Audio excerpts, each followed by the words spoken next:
If showers, quote unquote, ruin your life, you're not weak and you're not alone. You're not dramatic. You're not out of shape. It's not in your head. You're having a very common, very real trigger experience. Heat plus upright posture is a combo that can light symptoms up fast.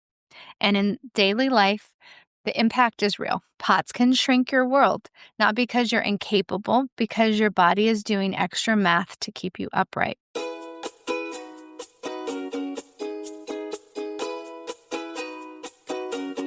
Hey, beautiful soul, and welcome to Dear Body, I'm Listening, the podcast for women navigating chronic symptoms, invisible illness, and that daily dance between hope and exhaustion.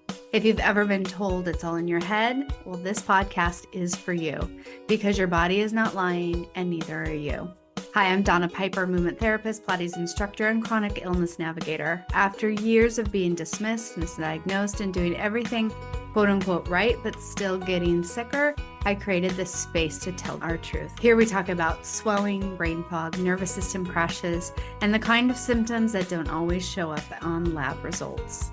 We're going to explore lymph, breath, movement, self-trust, latest research, books, relationships, basically everything. All from a place of compassion and honesty. This isn't about fixing your body. It's about finally being heard and getting some answers. Hey friend, running low? Me too. I'm Donna. This is Dear Body, I'm Listening. We're in it together. Hey love, welcome back to Dear Body, I'm Listening. Have you ever stood up and your heart started sprinting like it's late for a flight? You're dizzy, clammy, foggy, and you're like, hey body, we're just literally trying to exist on a Tuesday. Have you ever Googled, is it POTS? POTS symptoms in women? Dizziness when standing? Heart racing when I stand up? Or why do showers ruin my life? Pull up a chair, preferably one with a back, preferably close to the floor. You know why. Quick note, I'm not diagnosing you. I'm not a doctor.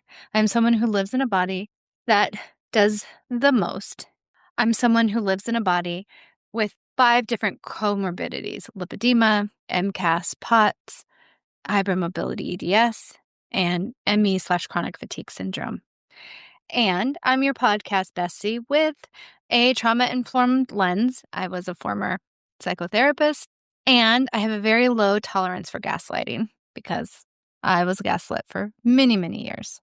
So today, I want to give you something useful. Real-life signs, what it can look like in your day, what to track, and a couple nervous system safe supports that don't require you to push through. Okay, let's talk about standing like it's not an extreme sport. Real talk, no gloss, just us. Now let's dive in. Here's the part that messes with your head. POTS isn't just symptoms. It's logistics. It's the way your whole day starts getting planned around the question, how upright can I be? And for how long? Without my body filing a complaint. It can look like you stand up to brush your teeth and suddenly you're negotiating with gravity. You're in a checkout line and your legs feel like they're turned into wet noodles. You walk up a flight of stairs and your heart acts like you ran from a bear. You take a shower and you need to lie down afterwards like you just did CrossFit competition in a steam room. And the weirdest part, you can look fine. Usually you do. So when you start doing the thing you've been trained to do, minimize it, which we're not doing anymore, it sounds something like, I'm probably dehydrated. I'm just stressed. I'm out of shape. It's anxiety. I didn't get enough sleep last night. I didn't eat breakfast this morning. But if you've been living with this, you know the truth. This isn't you just being dramatic. This is your body sending data, not drama. And when providers or family members or the voice in your own head dismisses it, it doesn't just hurt emotionally, it makes you doubt your perception. And that's where the real exhaustion comes from. Not just the dizziness, not just the racing heart. It's a constant mental effort to try to prove to yourself that you're not making it up. So if you've been stuck in that loop, I'm going to say this clearly. There's absolutely nothing wrong with you. You may have been dealing with regulation issues, and they deserve support, not shame. Now let's connect the dots so you can name what you're experiencing without spiraling. Hi, it's Sarah Gibson Tuttle, the founder of Olive and June. Can I tell you the one thing that always makes my day better? A fresh manicure. But here's the thing, who has the time or budget to go to the nail salon every week? That's why we created the Olive and June Gel Mani System. It gives you that same glossy, long-lasting mani you get at a salon for so much less. It comes with everything you need, a pro-level LED lamp, salon-grade tools, our damage-free gel polish that lasts up to 21 days. Just prep, paint, cure, and you're good to go. And the best part, it's so easy and super affordable. So skip that $80 salon appointment. Get that salon quality look at home on your schedule. So head to oliveandjune.com/gelmani20 and use code GELMANI20 for 20% off your first Gel Mani system. That's oliveandjune.com/gelmani20. Code GELMANI20 for 20% off your first Gel Mani system. Now it's time for the connective thread, where the story meets the science. Okay, POTS stands for postural orthostatic tachycardia syndrome. I'm the worst at pronouncing that, so I got through it. That's a mouthful, but here's the plain language version. When you change position, especially going from sitting to lying down to standing, your body doesn't regulate blood flow and heart rate smoothly. So your heart may speed up to compensate. Your brain may get less blood flow for a minute. Your system may go into uh-oh mode, even if nothing dangerous is happening. And that can show up as dizziness or lightheadedness when standing, heart racing, pounding and palpitations, sweating, heat intolerance, shakiness, nausea, fatigue that feels like your battery is being drained in public, brain fog like your thoughts are walking through syrup. And here's a key clue that a lot of people recognize instantly. You feel worse upright and better sitting or lying down. Now let's talk about the shower, because honestly, the shower is a villain in this story. And if you have POTS or any of these other things, you know I'm not lying. Hot water plus standing still plus steam equals your system going, great, let's widen blood vessels, make blood pool, and add a little chaos. So if showers, quote unquote, ruin your life, you're not weak and you're not alone. You're not dramatic. You're not out of shape. It's not in your head. You're having a very common, very real trigger experience. Heat plus upright posture is a combo that can light symptoms up fast. And in daily life, the impact is real. POTS can shrink your world, not because you're incapable, because your body is doing extra math to keep you upright. You might start avoiding, which I have, and many people I do know have, but you don't have to forever. Grocery stores, long lines, standing conversations, those ones where you're like itching to sit down, but you don't want to be like, oh my God, why is this person not getting my signals that I need to go or sit down? Cooking, showers at certain times of the day, heat, social plans that require being on or upright. And then people may think it's a mood or motivation, but it's not. It's actually physiology. So let's clean up some myths that keep women stuck and blaming themselves. Mythbuster. Less hype, more help. So let's go with myth 1. If my heart races, it's just anxiety. Truth, anxiety can raise your heart rate, yes, but so can dysautonomia, which is part of POTS. Your autonomic nervous system isn't working like it should. And here's the spicy truth. Being dismissed can make you anxious. So you can have both. You can have anxiety and POTS. Neither of them cancel each other out. Myth number 2. If I can function sometimes, it's not real. Truth. POTS can fluctuate. Your good hours don't erase the hard ones. You're not faking, you're cycling through capacity. And the last myth. If I just pushed harder, I'd be normal again. Truth.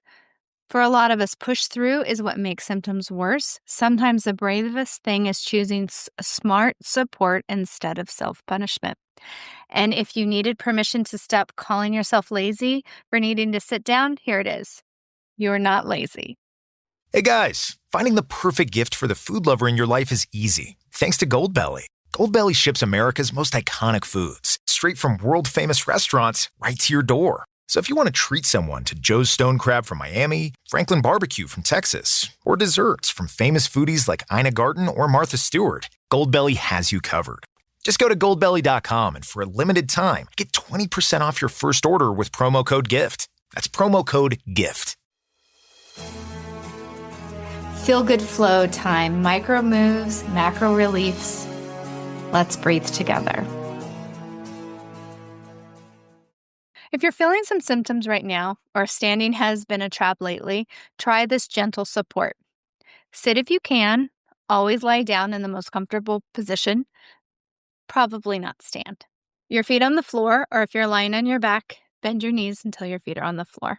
Take a soft inhale and make the exhale longer than the inhale. Not forced, just longer. Now press your feet down like you're leaving an imprint in the floor. Tiny, steady pressure. Then do a few soft calf squeezes. So squeeze your calf, and then release. Squeeze, release. If it feels okay, add a little thigh squeeze too, just a gentle hug through the legs. This isn't a cure, it's support. It is telling your body, we're here, we're helping blood move, we're not panicking. And if you want a next step that doesn't turn into a doom spiral, here's what I like to track like a detective, not a judge. Heat. So how you respond to heat, showers, weather, warm rooms. Look at standing still versus walking. How are you feeling? Mornings versus afternoons. How do you feel after meals? What happens with hormones or cycle shifts? Is it worse or better depending on your sleep quality? Then look at hydration and electrolytes, then stress and sensory overload. So you're not collecting evidence to prove you're sick here. You're collecting patterns so you can advocate for yourself and adjust your life with less self-blame. This is shared education and lived experience, not medical advice, and is not meant to be. Check in with your body, check in with your clinician, and find out what fits your life. If this episode put words to what you've been living, please hear me. You're not making it up. You're not weak. You're not failing. Your body is working hard to keep you upright, and you deserve support that matches the reality of that. If you know someone who thinks she is just anxious, maybe feels like they're nauseous, they have to sit a lot, they're not sure what's going on, maybe standing makes her heart go wild, then send this to her, especially the shower part. The shower part always makes people feel seen. And next week, we're talking about rest without guilt, because chronic illness doesn't just exhaust your body, it messes with your identity. Until then, take a seat, take a pause, take the pressure off, and keep listening. Your body isn't betraying you, she's communicating. Until next time, thanks for listening. You've been listening to Dear Body, I'm Listening. Now it's time to remember to be gentle with your capacity, meet yourself where you are, and if this has helped, send it to a friend who also needs a soft reminder and a gentle place to land. If this episode made you feel even more seen, brought you clarity, or reminded you that you're not alone, please take a moment to rate, review, and send it to someone who needs that same reminder. You can find more tools, blog posts, and support over at donnapiper.com. And hey, don't forget to subscribe so you never miss an episode. Got a question for me? Every month I do a listener coaching episode, and I'd love to hear from you. Send your questions, stories, or flare-up confessions to donna@donnapiper.com. And you just might hear your answer on the show. Until next time, dear body, I'm listening, and I am so glad that you are here.